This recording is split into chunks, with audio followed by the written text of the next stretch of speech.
Hola, queridos etimólogos. Seguimos con el estudio de los elementos narrativos de un texto, tanto literario como no literario.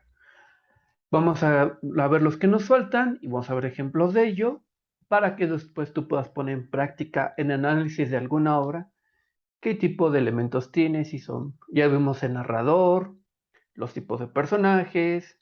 Ahora nos falta ver el ambiente, el tipo de tiempo y lo que falta. El espacio. Se me está olvidando el espacio. Pues vamos a conocer cada uno de ellos, ¿no? Vamos a analizarlos poco a poco. Y con algunos ejemplos, vamos a ver que aquí tenemos.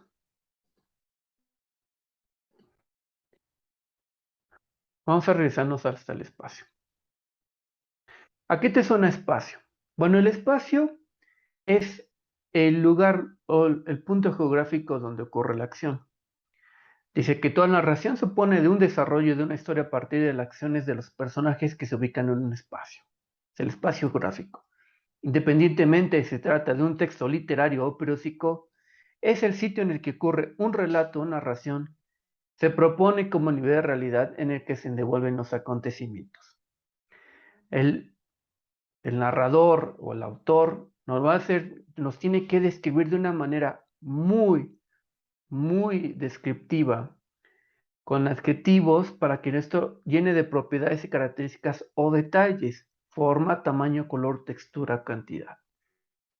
Tiene que ser muy, muy descriptivo el espacio para que sepamos dónde ocurre la acción. Y esto le va a dar un tono de realidad a la obra. No puede decir que va por un valle y decir, no, pues el valle era verde. No, pero cómo era ese espacio, si era, había muchas piedras, además de verde, que si más árboles, o si el espacio geográfico era un lugar verdadero, era un lugar que ocurre.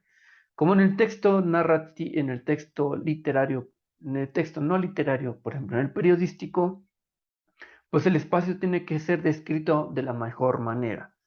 ¿Dónde ocurre la acción? ¿Dónde ocurre la noticia? ¿Dónde ocurre el reportaje? ¿Sí? Eso va a ayudar al lector a involucrarse más en la noticia. Y en una obra literaria, la descripción del desarrollo va a ayudar al personaje a saber dónde ocurre la acción. ¿Sí? ¿Cómo es ese lugar? Se lo tiene que imaginar. Y mientras más descrito esté el lugar, pues mucho mejor será comprendido el texto.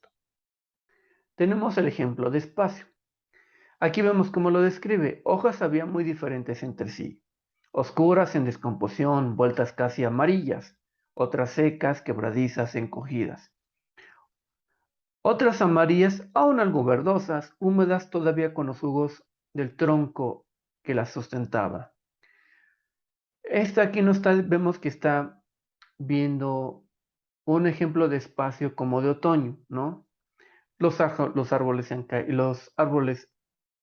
han deshojado, las hojas han cambiado de color, se han secado. Y entre más realidad, mucho mejor, ¿no? Va a poner propios verdaderos de ciudades, regiones y barrios. Tenemos la atmósfera. ¿Qué es la atmósfera? También conocida como ambiente. Es lo que rodea a los personajes. Es todo aquello que está a su alrededor, lo que lo rodea. Y todo esto tiene que ir de acuerdo a la época en la que viven los personajes. Si ya estamos hablando de una novela histórica, pues tenemos que hacer la atmósfera de acuerdo a la época en la que vive. No podemos poner un personaje histórico de la época de los griegos poniéndolo en un lugar o describiendo un lugar que es muy moderno. No le daría realidad al relato. Solamente que fuera un viajero en el tiempo, pues sí dirías, bueno, ha viajado en el tiempo el personaje y dirá, bueno, ya conoce otra historia, pero no. Mientras si la historia corre en un tiempo, un espacio, tal cual, la atmósfera tiene que ser escrita tal cual, tiene que ir de acuerdo a las reglas sociales de convivencia, el lenguaje, las preocupaciones, deben ser congruentes con la época y la conocida de ese momento. Y vamos a conocer dos tipos de atmósferas psicológicas. La atmósfera física es la atmósfera que rodea a los personajes. su convivencia, sus aparatos, su forma de vestir, las reglas de convivencia, las preocupaciones, el lenguaje, pero la atmósfera psicológica tiene que ver con ello que produce en los personajes, que ese ambiente que puede ser sano, alegre o triste y pesado. Entonces vamos a conocer las dos.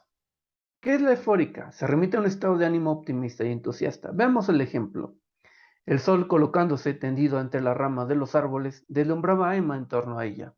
Repartidas por doquier las hojas o por el suelo, unas manchas de luz temblaban como si una bandada de color. Ok, aquí vemos que la eufórica, como dice su nombre, eufórica, debe mostrar alegría, optimismo y entusiasta. Los, la descripción del lugar es colorida, hay colores alegres, colores vivos. Ujú. Ahora vamos a ver cómo, esto es en un texto literario, cómo ocurría en un texto periodístico. Las multitudes enloquecieron y corrieron cada tema a todo pulmón y así llegó la regia y guerra con lo que no fue, no será. A Jimena Sariñana en compañía de Pato Machete interpretaron Amnesia, para sumarse el rapero alemán en una catarsis que alcanzaba cada rincón, siguiendo también la activista y pintora chilena Mon Laferte con La nave del olvido. No faltó negrito en el arroz para no variar, a través de la prédica desinformativa del Aulón, instando a la gente para es que no tener conciencia del COVID. Ok, aquí lo que vemos en el texto periodístico es un ambiente de alegría, de fiesta, donde sí hubo un poquito de desinformación de algún cantante, pero la mayoría es eufórica, alegría, fiesta, optimismo, entusiasta.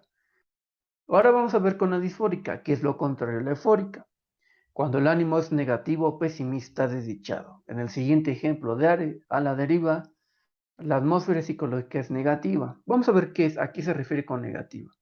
A pesar de los dolores fulgurantes, la atroz sequedad de la garganta, logró iniciar un viaje en canoa por el río Paraná hacia Tucurupucú, intentando sobrevivir con muy poca energía a medio camino, con la pierna cada vez más infectada, decide pedir ayuda a su compadre Alves.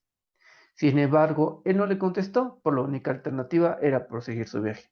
Aquí vemos una situación difícil de personaje. Es negativa. El personaje, después de ser mordido por la serpiente, siente la muerte cerca. Sus fuerzas comienzan a decaer, a sentirse mal, ¿no? Y además no recibe ayuda de su compadre. Hola, ¿cómo lo veríamos en un texto periodístico? Disfórica. También es disfórico el ambiente en la crónica periodística de Marcela Turati. No alcanzó a llevarla al hospital de San Cristóbal de las Casas, a 45 minutos de distancia. Camino a la ciudad falleció por diarrea, vómito con sangre caliente. Aquí vemos un ambiente triste. Se ha muerto la chica por sangre calentura. Su minuto cuerpo de mujer del campo, que no sobrepasaba del 1,5 metros de altura, estuvo tendido varias horas dentro de la casa rodeada de milpa seca y en la cima del cerro. Entre las paredes del concreto y el techo de lámina fue velado sobre unas tablas y envuelto en sábanas, hasta la hora en que llegó el autor de madera, como dicta la costumbre. Bueno, aquí vemos la muerte de una persona. Cómo está narrando la muerte de una persona, su fallecimiento, y cómo las personas que están viviendo eso también pueden ser que estén tristes. Aquí vemos completamente tristeza, pesadumbre, pesimismo por la muerte de la persona. Vamos a ver el siguiente elemento narrativo, el tiempo. ¿Qué es el tiempo? El tiempo es la forma en cómo nos van a contar las cosas, ¿sí? Es la manera en cómo lo va a contar el narrador. Y vamos a ver que hay diferentes tipos de tiempo. Aquí como dice, punto de partida es una situación inicial que se transforma para dar lugar a una situación final. Es el modo en que nos dicen, el modo en que ocurren las cosas, ¿sí? Tiempo lineal, como lo dice, va de un punto inicial a un punto final. Se presenta una serie de hechos que suceden en el orden cronológico convencional, siguiendo las relaciones de causa-efecto. Vemos el ejemplo. Un hombre pisó algo blanduzco. Enseguida sintió una mordedura en el pie. Se trataba de una serpiente venenosa Yarakuzu. Paulino sacó un machete y la mató para evitar ser mordido nuevamente. Bueno, aquí vemos cómo hay la causa y efecto. Pisa, lo muerde la serpiente. El sentir la mordida mata a la serpiente. Ese es el modo cronológico, va de un punto inicial a un punto final por medio de causa y efecto. El siguiente tiempo, en retrospectiva. Se narra desde el presente algún acontecimiento que se ubica en el pasado. Esto ocurre cuando el personaje recuerda algún acontecimiento ocurrido. Emma recordó, regresa al pasado. Aquel día penetró bajo aquella nave menos profunda de su amor, la cual se abría ante ella. Es aquí entonces lo que nos quiere decir que en retrospectiva es cuando el personaje empieza a contar en presente algo que ocurrió en el pasado.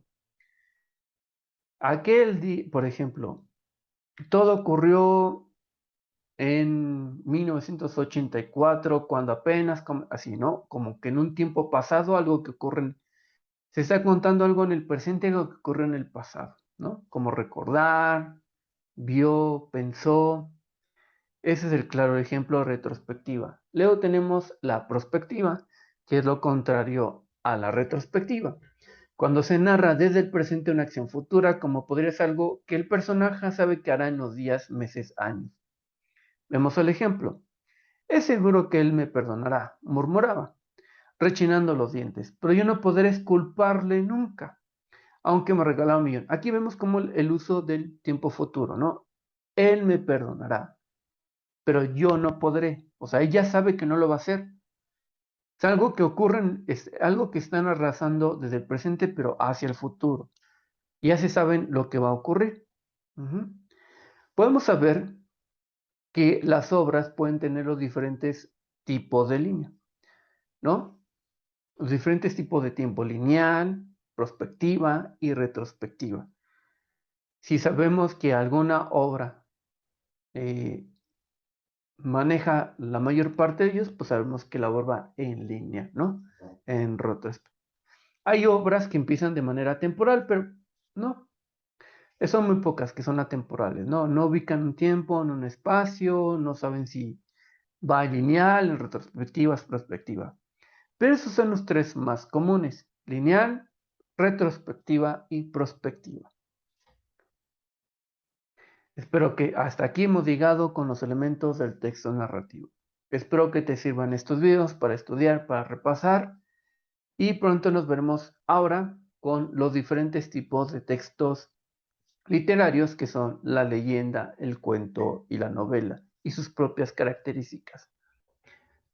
Espero que te sigan sirviendo estos videos y nos vemos para el próximo. ¡Hasta pronto!